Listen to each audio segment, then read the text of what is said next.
For nearly 40 years, the 4Runner has been a part of Toyota's North American lineup, and in that time frame, it has earned a reputation for being capable, for being durable, and for being extremely practical. Now, of course, you guys should know this generation 4Runner for quite some time because Toyota introduced this 5th generation model back in 2009 as a 2010 model. Now, for 2022, there's a new color option, there's a new trim level, and there's a couple of tweaks to the tech features that make the 4Runner more appealing, but overall it's still very much the same vehicle that we saw back in 2010. So if you guys are in the market for an off-road capable mid-size SUV that can haul around your family, their stuff, and take you off the beaten path, how does the 2022 Toyota 4Runner TRD Pro stand up? That's what we're here to find out.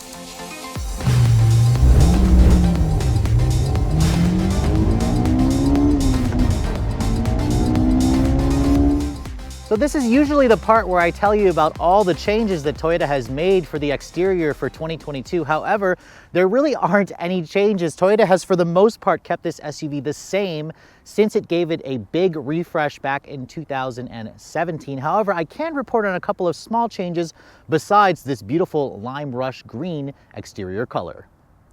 Now, this particular trim, as you guys probably noticed by the grille, is the TRD Pro. This is the most rare, the most off-road capable, and the most expensive 4Runner in the trim hierarchy. It also has a very unique look to it. In fact, in this lime rush color, I'm actually really surprised how many people actually give this vehicle a second look because it does stand out in a very good way. Now, of course, the grille has that Toyota typical look here with the heritage-inspired front end where it spells out Toyota as opposed to using the Toyota logo. This is only included on the TRD Pro model where it spells it out. And the cool thing about the 4Runner is they finally gave it LED headlights. Back in 2021, last year literally, Toyota included LED low and high, or LED low beams, LED fog lights. For 2022, they actually gave it LED high beams as well. Even though it looks like this is the high beam here, this is just the incandescent for the daytime running light, which is on all the time. The high beam is actually in this module here, and you can see there's also an incandescent turn signals, LED fog lights, which are unique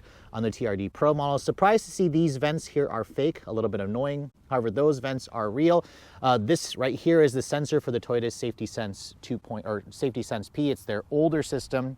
And you can see there's also a fake hood scoop that Toyota has been putting on the TRD models, which give this vehicle a nice look, but when you look up close and you find that it's not functional, it does kind of take away from its rugged look. However, when you back away from the vehicle, you can see this vehicle still looks really good. I'm actually really shocked at how well the styling has aged, and Toyota's done a good job at keeping it, very rugged looking, very capable. I really like the wheels and tires that Toyota puts on the TRD Pro. These are a 17-inch wheel with kind of like a flow-through matte black design, wearing all-terrain Nitto Terra Grabber tires. These tires, of course, are going to be great when you're taking this vehicle off-road.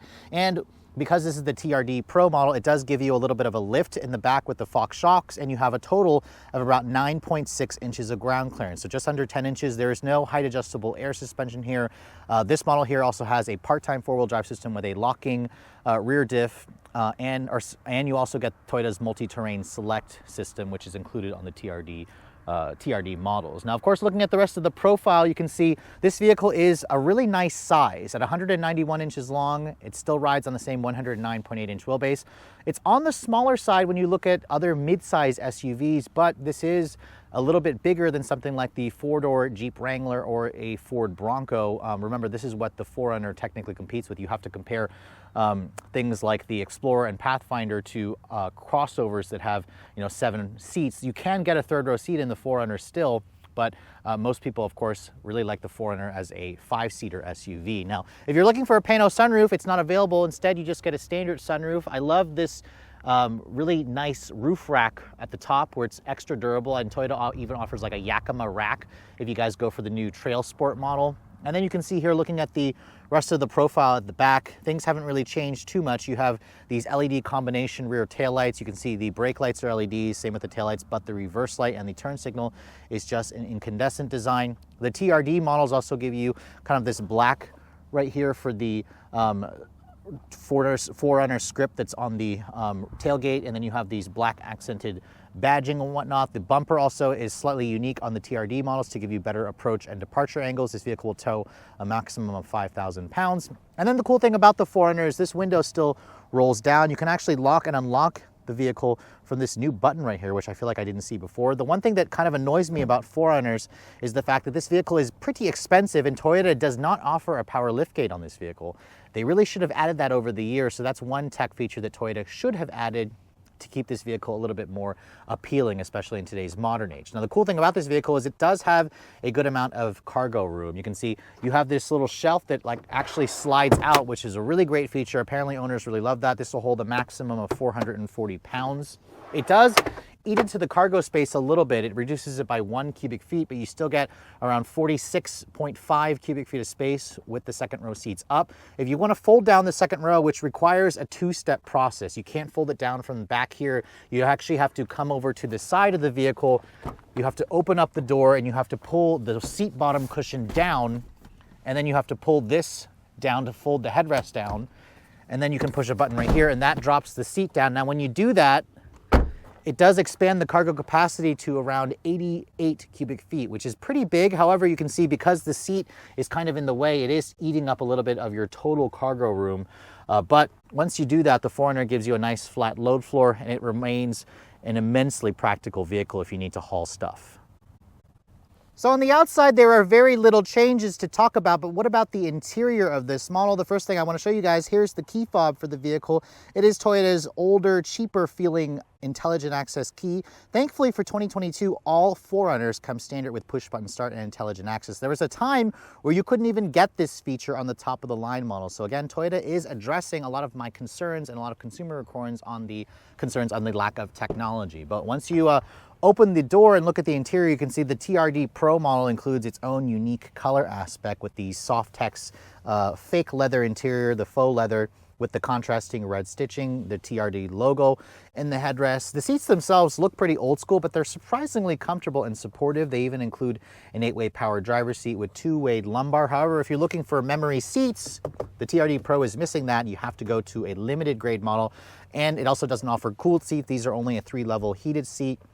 Which again, you have to go to the limited model to get that additional feature. Now, I do like these running boards that this model comes with. They help get into the vehicle. Surprised there's no grab handle here, so instead somebody short like myself will have to use the steering wheel to kind of hoist themselves in. But once you're in here, it does offer a nice commanding view of the road. The hood scoop kind of blocks your view, which kind of pisses me off because that's not even a real hood scoop. It just looks, it's just there for looks. When I shut the door actually has a really solid sounding thunk. So she's an old truck, but at least it gives you that nice impression of quality in here. Now, to start the vehicle up, you guys know how to do that. The button here is right behind the steering wheel, which is blocked by the steering wheel, so you kind of have to look over to the right to see it for the first time. But of course, once it starts up, very typical Toyota sound, feel in here. It even smells like a typical new Toyota. The gauges look pretty old school and traditional if you guys prefer that. Super small, like 3-inch LCD helper screen there in the center. Toyota obviously has a newer system in a lot of their new models where it has like a fully digital or half digital display. You're not going to find that in this vehicle. You also find a steering wheel that is pretty old in its design, but at least it does have a tilt and telescoping function. But the level of range here is not much, so make sure you try this out and make sure you can find a good, comfortable driving position. I was able to at 5'7". The door panels, you can see hard touch plastic here. I like how Toyota puts the window controls up here. It's actually nice because it's easy to find and see. All 4 windows are one-touch automatic up and down, which is nice. You have a padded Softex area here, and down here where you'd rest your elbows, you have a little bit of storage here, which is a nice area. Down here, it's all hard touch plastic. A few buttons over here for your full 360 camera. You have a heated windshield, and you can also turn on the 120 volt power outlet that's in the cargo area of the vehicle. The steering wheel, you can see, as I mentioned earlier, is an older design. It does have the typical buttons here. You have your driver assist buttons here, an old Toyota cruise control stock. The horn sounds nice. It's very appropriate considering the size of this vehicle and in terms of the material. 4Runners used to be really luxurious, and that's not the case when this generation came out. You can see all hard touch dashboard here with a rather cheap feeling plastic, although some may argue it's very durable, and that's probably also the case. This right here tries to look like aluminum, but it's definitely a fake material that looks like aluminum. It's plastic, and you also have a lot of piano black plastic here, although it's kind of like a graphite color with some sparkles in it. Toyota did add this newer 8-inch infotainment system. It's a touchscreen, of course. This has Android Auto and CarPlay. They added that 2 years ago for 2020, which you can see the screen. The graphics and resolution are fine. I mean, they're a huge upgrade versus like the pre-2022 or 2020 4Runners. But there's no wireless CarPlay. The graphics also don't look fantastic, but at least you have that technology that you expect nowadays. It has a full 360 camera, but the graphics, again, are atrocious, but at least the TRD Pro model gives that to you. So that's something that you can at least celebrate. You have this really super old school digital clock right there that looked like it came out of Radio Shack 2002. And then you can see here nice big knobs for your volume, your tuning, your dual zone climate control. Very nice large buttons over here, USB port over there. No wireless phone charging pad. Instead you have just cup holders here. You have a really old school mechanical lever here for the 4-wheel drive system, where you have high 2-wheel drive, high 4-wheel drive, and then there's a neutral and then a low 4 mode. So 4x4 low. This is a real 4-wheel drive system. This controls the 5-speed auto. This shifter is unique to the TRD Pro model. You can also remove that shifter, it just twists off, and then there, when I put it into reverse, there's the top-down 360 camera, which has trajectory, which is nice. No parking sensors. That's on the limited grade, I believe. But the graphics suck, but at least it gives you that full 360 camera, which is nice. Above me here on the roof, you can see this is your Toyota multi-terrain selector. It's kind of like your off-road cruise control. When you turn this on, you can adjust the speed in which the vehicle will control speed when you're going down a steep incline or up a hill. It also has different rock terrain modes. You can adjust that here, then turn it on and off. That actually wasn't even available on some 4Runners in the past. Toyota added that a couple years ago. There's your locking rear diff, your stability control off button. And then you can see here, no LED lighting, just incandescent bulbs, which I imagine a lot of owners will end up changing out anyways. Down here, you can see your heated seats are right here. This is where you can open up the rear window back there, which is nice. I'm super glad that Toyota has kept that feature. A lot of owners really like that. Hopefully they do that for the next generation. Padded armrest over here, of course. Big, deep storage area. You can see all my camera equipment fits in there quite nicely. As I mentioned earlier, the seats are comfortable and supportive. I like the soft text material. There's a standard size sunroof, and then when you open up the glove box, you can see it's pretty deep, actually. The lid itself is damped, but not lined with felt. So overall, the cabin is perfectly acceptable, offers a good visibility, just doesn't feel quite as spacious as I'd like it to, and I also don't like the position of the seats. They actually feel really low to the floor, even though you have this high seating position. That's always been a trait of the 4Runner and the Tacoma. Moving to the back seat, you can see the second row. Toyota says there's only like 33 inches of legroom back here, which that number doesn't sound right.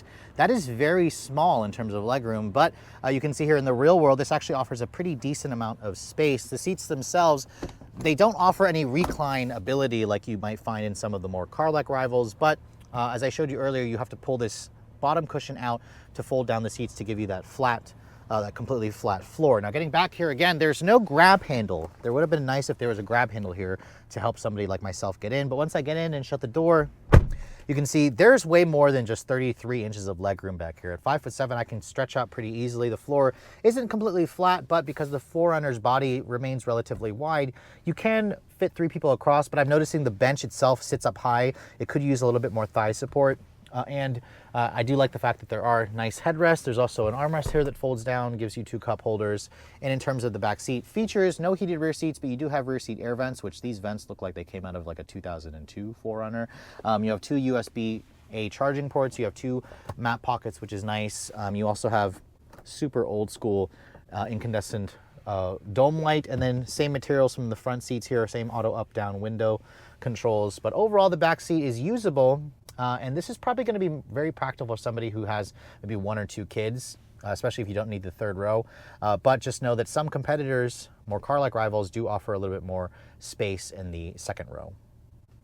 Now, when you take a look under the hood of the 2022 4Runner, Toyota again hasn't made any changes here. You still get just one engine option, which if you remember, Toyota used to offer a V8 back in the 4th generation. That went away, of course, with this new 5th generation.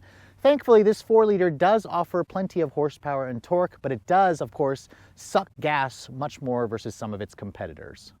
Now, unlike the Tacoma, which has a smaller 3.5 liter V6, the 4Runner continues to use a 4 liter V6 with variable valve timing, and it just has port injection. It doesn't use direct injection. This engine Toyota actually first introduced back in 2002, so it is a pretty old engine, but the numbers are decent. It makes 270 horsepower and 278 pound-feet of torque.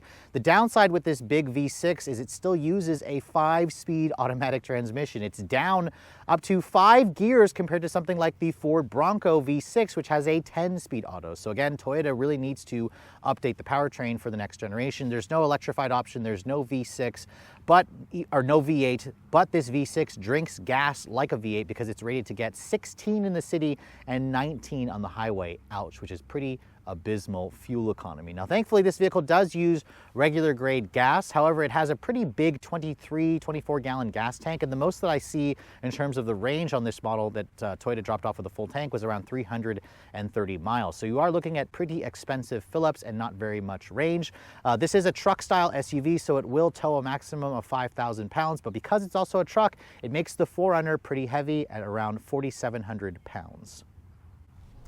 All right, so driving the 2022 Toyota 4Runner, I have driven this generation multiple times since it's been out. I mean, it's crazy to me that this car has been out since basically late 09. So it is 12, almost 13 years old, and Toyota should be showing off a fully redesigned version of this truck by 2023, and it cannot come soon enough. However, the company has made some pretty significant improvements to this truck over the last couple of years, especially starting in 2020 when they added CarPlay, 2021 LED headlights. Now we have full LED headlights and we have a new TRD sport trim. But since I finally have my 0 to 60 testing equipment, I figured let's go ahead and see what this thing can do 0 to 60 wise. Now, beauty about these older trucks, there's no start stop, no launch control. You basically just floor it.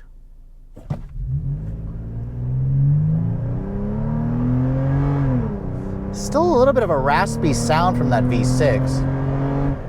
But you know what? It is old and it is thirsty, but I just got 7.33 seconds 0 to 60, which is pretty effective considering this truck only has 5 gears to choose from and also has a rather lethargic shifting 5-speed automatic, although it is going to be bulletproof. The powertrain itself was a great powertrain when it came out back in 2002, basically. It's amazing to me that Toyota is still using this 4-liter V6.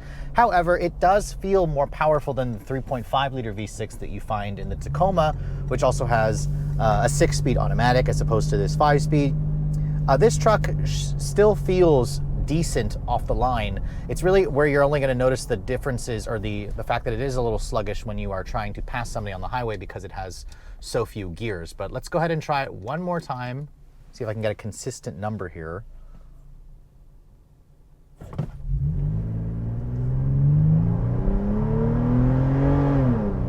It really likes to vibrate the seats and the pedals.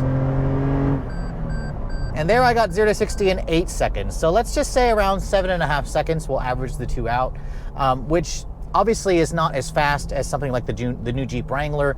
I believe even the new Ford Bronco is faster as well, even with the 2.3 liter EcoBoost 4-cylinder. So clearly the V6 has, you know, the right number of cylinders that most people are going to want, but this vehicle does not feel fast. It just feels sufficient. Now, as you can hear, that stupid beep is Toyota's lane departure alert. I actually end up turning these older systems off all the time because they are so annoying. It offers no steering assist really because this has an older hydraulic power steering system. And all it does is it just beeps bloody murder every time you go near the yellow line or the white line or whatever without signaling. So it's just super annoying. And because, you know, this vehicle is built off of an old ladder style frame, it constantly reminds you that it's a truck. I mean, if you guys are familiar to driving like Wranglers, for example, it's going to feel pretty similar. The Wrangler also has a pretty similar feel. The steering in this vehicle is just abysmal on the road. You can see it's just like the Wrangler, offers no feedback. It's super light. It's great when you're off-roading, but the new Ford Bronco definitely has a much more refined feel, even though that is built off of a body-on-frame style chassis. It's got a live axle in the back as well. The ride in this truck is also bouncy. It's not the most comfortable, and you sit up high in this truck, which is nice, but typical 4Runner fashion, the seats don't feel very high off the ground. So you almost feel like you're sitting up high, but you're also sitting on the floor. It's a very odd feeling, but people who drive and own 4Runners, they just love that feeling, because this truck still feels like a tank. It feels like I can basically run over anything. I can go over any terrain. I could deal with an apocalypse and still spin the tires out. Man, that is just a horribly slow shifting transmission. But it is effective. So the 4 liter still can get the job done. Just because it's old doesn't mean that it's terrible and you shouldn't drive it. It's really only going to show how terrible it is when you have to go to the pump, because in my weeks worth of testing, I've only been averaging around 15 mpg in this truck, which is horrible. On the highway, the best it could do was 17. So not good gas mileage, because it's also a brick, so it doesn't go through the road very well. And when you're just cruising on the highway, I noticed there is a fair amount of noise. The TRD Pro also has that louder exhaust. It's got a ton of tire noise, a good amount of wind noise, a lot of engine noise. So, you know, for how expensive this vehicle is, it does come with a lot of compromises. Now, is it quieter than the Wrangler and the new Ford Bronco? I would say yes, because it has a traditional roof. It doesn't have like a soft top that has removable panels and whatnot. So it is quieter when you're just cruising, but anytime you go near the throttle, you hear that exhaust noise, you hear the tires rumbling. So again, you're gonna wanna look at something like a Toyota Highlander if you want something more car-like. That's something that's a little bit easier to live with. That's not to say the 4Runner is not easy to live with. This vehicle obviously is gonna be a beast off-road, but on the road, it can get a little tiring, and that's what I hope Toyota ends up addressing for the next generation. Keep the body on frame, keep the truck style roots, keep that tank feeling, but also make it elevated, make it more refined, make it more comfortable. Ford proved that they can do that with the Bronco, and I'm pretty confident that Toyota can do the same whenever the new 4Runner shows up in 2023. But as you can see on these curvier roads, this is not where you're gonna wanna drive a 4Runner. It can do it, it just feels really cumbersome to do so because of the soft suspension. This TRD Pro also has the Fox Racing shocks, which are going to give it incredible capabilities off the pavement, especially when you're on those bouncy, dirt roads. On the road, it actually has a pretty relatively good ride on this smooth pavement. It's when you hit a pothole, you'll feel that shudder throughout the rest of the body, because this is a body-on-frame vehicle. My issue, however, is the steering. I don't like the steering in 4Runners. Trucks like an F-150 or even the new Tundra has better steering, which Toyota, again, is working on a new generation Tacoma and 4Runner, which will show up in the next couple of years. The visibility in here also is pretty good, though. That's the beauty of it being a box, is you can see out of it very well, very little blind spots. And Toyota has upped the safety tech. Their Toyota Safety Sense is standard, and most models now come with their blind spot monitoring with their cross traffic alert. That's great. And then even this TRD Pro has their surround view camera system. I mean, the graphics are terrible, but at least it has a bunch of that technology. I love the fact that Toyota also added full LED headlights finally, although the daytime running light is halogen, the turn signals are incandescent. And the lighting in the inside is terrible, but you have this 8-inch touchscreen with a 15-speaker JBL, which sounds okay. At least it finally has Apple CarPlay and Android Auto. So if you're buying a 4Runner today in 2021 as a 2022 model, it finally has most of the tech that you expect in today's modern cars.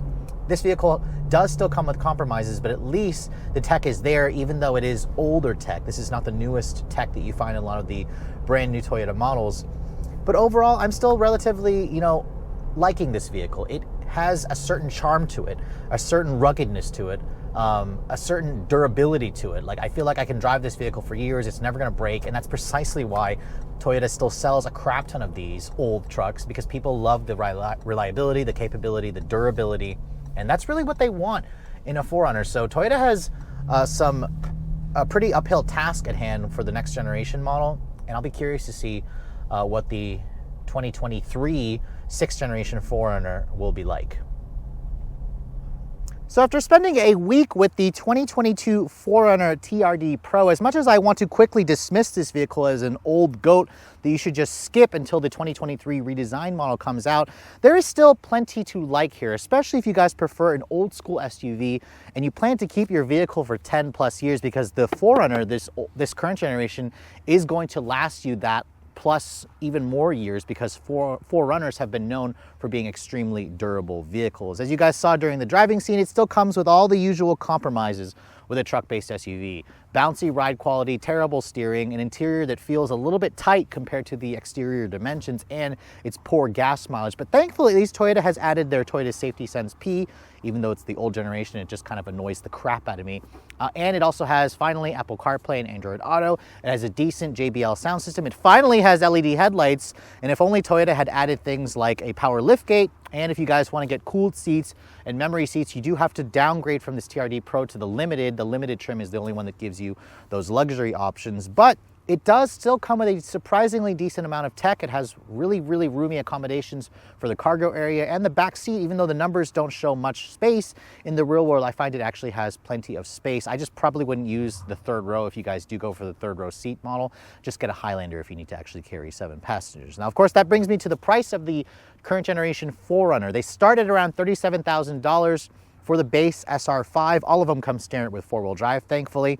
If you guys want to look at a more off-road capable model like the TRD Off-Road, those are around $41,000. The premium package on top is around $44,000. This is where the TRD Pro doesn't really make sense for me because you can get most of the goodies on the TRD Off-Road and it comes at around an $8,000 difference in price because the TRD Pro starts at around $52,000. And my tester here, with the small amount of options that it has, stickers for around $53,655 with destination, which is pretty expensive for an old truck that gets terrible gas mileage. But if you're comparing to something like the Ford Bronco and the Jeep Wrangler, those models which are fully loaded can easily top mid $60,000, which is easily $10,000 more than this vehicle. But I would argue, of course, the newer Bronco and newer Wrangler have more choices in terms of powertrains. They offer the ability to take off your roof. And I'd also argue that the Bronco and Wrangler may end up being a little bit more capable off-road, but just may not be quite as comfortable because the 4Runner, again, has a traditional fully boxed or fully enclosed interior without the removable roof panels. And if you guys prefer that, this is still definitely worth a look, but it gets me super excited, of course, for the next generation model, which Toyota should finally be showing off for the 2023 model year. But with all that said, I hope you guys have enjoyed my full overview on the 2022 Toyota 4Runner TRD Pro in this beautiful lime rock green or lime rush green exterior color. If you're also looking to see the latest cars I'm testing, be sure to follow me on Instagram at redline_reviews. Like us on Facebook, and as always, guys, please keep subscribing to the Redline Reviews YouTube channel for all the latest reviews. Thank you so much for watching. I'll catch you all in the next video.